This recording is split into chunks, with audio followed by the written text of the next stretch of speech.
Today is D-Day. It's been 80 years since Allied forces stormed the beaches of Normandy.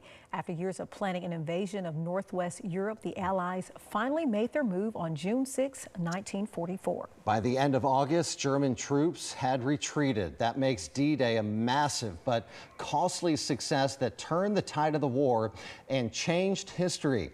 Here in Huntsville today, a memorial program honored Madison County veterans. Our Kayla Smith shares their story.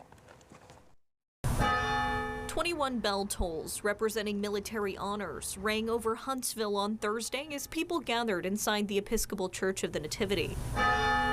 They prayed and gave thanks to those who served in World War II, remembering the soldiers who gave their lives on D-Day. We want to remember the sacrifice that all of the soldiers made in order to protect the freedom and the liberty of basically the world. The Hunts Spring chapter of the National Society Daughters of the American Revolution followed the prayer service with a program, educating attendees and honoring the men who were a part of the June 6 invasion.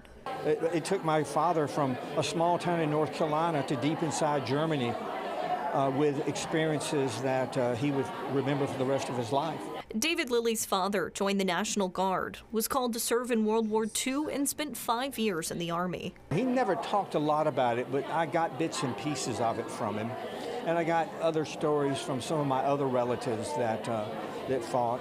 Lilly's father landed at Omaha Beach on day 14 of the invasion. He was in awe of those people that landed on Omaha Beach and fighting their way up those cliffs. Lilly spent the day sharing stories of his family's service and remembering those who served on D-Day. Most of these men and women didn't write their memoirs, and it's been passed on verbally to their children and grandchildren, and I think we need to pass those on to our children and grandchildren of their service. In Huntsville, Kayla Smith, News 19.